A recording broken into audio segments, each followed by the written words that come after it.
My name's Danny, and my guest today is Mason Fowler. Mason just won the 2022 Brazilian Nationals in the ultra heavy division. He had 3 fights and 3 submissions, and by winning the tournament, he became the 3rd American to win it at adult male black belt. Mason, thank you so much for joining me. Yeah, thank you so much for having me. Absolutely. So to kick this off, I'd love to hear why you decided to travel down to Sao Paulo and compete in Brazilian Nationals.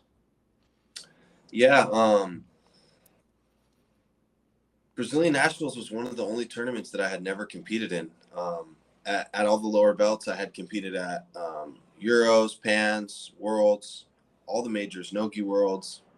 Obviously a lot of other tournaments, a lot of other organizations.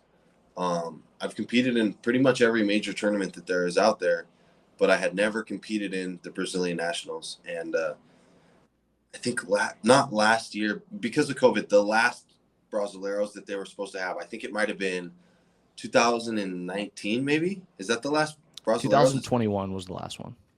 Okay, so not 2021, but 2019, I believe. I was scheduled to go out there and compete at brown belt, and I had already my flight booked and everything, and then I blew out my knee. So, I wasn't able to go. So there was that too. I felt like I had missed out. I had been to Brazil one time before, and I really liked it. It was a really good experience for me, and I was already waiting to come back. So, yeah, there were a lot of things that all lined up, and Kyle really wanted me to go compete as well, So, yeah, everything just worked out, and now I'm glad that it happened like it did. I was able to make history. You competed in a really tough division, ultra heavyweight. You had some amazing opposition in the bracket. And your first match was against Gutenberg Pereira of GF Team. He's one of the best ultra heavyweight competitors in the world. When you saw the bracket and found out you'd be fighting Gutenberg first, what were your initial impressions? Well, initially we had thought that we would have a good seating because I had won the brown belt worlds. So I guess how it works, I'm not super familiar with the rankings and the points and stuff like that, but I guess how it works is like, if you come in as a current brown belt world champ, your first year, you'll get a pretty good seating. But the IBJJF had changed the rules, I think this year or last year, where you only get the good ranking in the same weight division that you won brown belt worlds in, right? So I won brown belt worlds at super heavy, and I was competing at ultra. So maybe a week or so out, or a week and a half out from the tournament, we were already committed to competing. We realized that I was going to have 0 points, and I was going to be like the last seed in the bracket, which is not the end of the world, but of course, like it would suck to come out and go all this way and then compete against the number 1 seed and lose the first match, right? Which of course that wasn't my goal, but that threw us for a little bit of a loop. But at the end of the day, I just kept telling myself, like, I knew I was going to end up fighting Gutenberg. I thought it was going to be in the finals. So just because I'm fighting him in the first match, nothing is going to change, And it ended up being one of the best matches of the whole tournament. It was really back and forth. You guys both had some really dominant positions, both went for submissions. Talk me through that match and just how you felt that match played out compared to what you were expecting going into it. I feel like maybe at first I hadn't really earned his respect because he came really hard right out the gate, just to compare it to training is like, if you're going against a lower belt, you can kind of blitz them and go all out because you're going to tap them, right? But when you're playing against a higher level guy in the gym, you play a lot more patient, right? So I think at first I hadn't earned his respect yet because he just came after me right out of the gate and got really close to passing my guard, got really close to taking my back. But, I was able to keep my composure and stay in the fight. And, I was able to get the sweep. And as soon as I started getting a little bit of momentum, I felt like he was kind of a little tired from blitzing so much in the beginning, right? So I was able to just keep the momentum going and just not let off I was tired too, obviously, we were both tired. But I was able to stay on the gas and just keep driving forward, and then I was able to get the finish. You got the finish in your semifinal as well against a really tough competitor from Novo União. Do you want to talk about that match, how you felt going into it after the match with Gutenberg, and how you felt about the outcome? Yeah. So, um, me and Kyle throughout the whole week were talking about how it was going to be the finals. Like, you win the first match, you're going to win the tournament, which of course it's easier said than done, right? But that was the mindset. But then after I did win the first match, I had to go back and reset, and I had to tell myself that, okay, we still have two more matches. Yes, Gutenberg was the number one seed. Yes, he probably was the toughest guy in the division, but that doesn't mean I'm just going to walk through these other guys. So I reset myself. I didn't let myself get too overconfident. And yeah, the next match I felt great. I felt like my jiu-jitsu was really sharp, really technical. The guy that I fought was really, really athletic, big, jacked judo player, really heavy on top, really, really strong grips. Um, and same thing, I was able to weather the strength at first. You know, the ultra heavy guys, they're really, really hard to deal with. And once you hit the 5 minute mark of the match, every minute they start to get easier to deal with. So it was the same thing kind of in my second match where I was getting a lot of pressure right off the bat. And then right around that 5-6 minute mark, I was able to flip and start putting the pressure on him. Yeah, you had such an attacking game the whole time, and you took that right into the final. You faced Pedro Alex of GF Team, who's another incredible competitor. He's been having a lot of success competing in Brazil, and that was a match where you could really feel the energy from the Brazilian crowd, even just watching it through the stream. They're going pretty crazy. What were your impressions of Pedro as an opponent, and how did you feel about that match? Yeah, I actually had fought Pedro one time before in the 2018 IBJJF Worlds at Purple Belt, and I was able to submit him with omoplata variation from rubber guard. So I don't know if that was a good thing or a bad thing because I was going so hard for the omoplata in the first couple minutes of the match, and I got close. I got close to finishing it. Nothing super close, but I was getting close to finishing.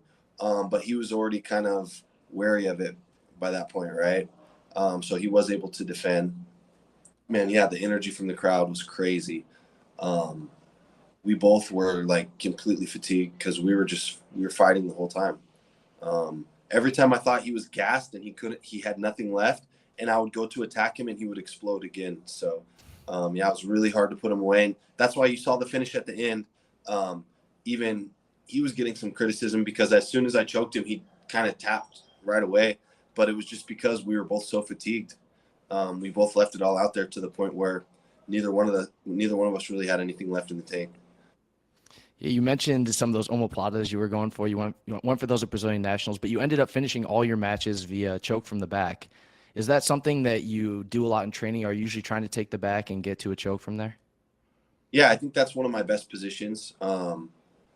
I've worked a lot on back control. That's one of the things that I would say the last year or two I've improved the most in. Um, Obviously my professor Kyle is a master of taking the back and controlling the back, and also with that, what you also could see is that I've developed a really good defense of the back as well, because I've gotten a lot better of an understanding of the position. So the better you are at defending the position, the better you are at controlling it, right? And vice versa. So yeah, I feel like that's definitely one of my stronger positions is the back. That's awesome. Yeah, I could definitely tell that that's something like you mentioned that you work on not just from an offensive perspective, but defensively as well. You use that a couple times in the tournament. And I did want to get a little bit more your perspective on the energy in Sao Paulo because you've competed a lot in the U.S. and we did talk a little bit about the Brazilian crowd. But what was your basically your impression of how the Sao Paulo crowd was compared to some of the crowds that you've competed in front of in the United States? Yeah, I would say there was a lot of energy there. What I was surprised really is that I really wasn't getting any hate. I was told by many people that I was going to get kind of hated on out here and kind of booed, and they were going to do the "Who vai moer," like you're going to die chants and stuff like that you see on the UFC. And I didn't get any of that.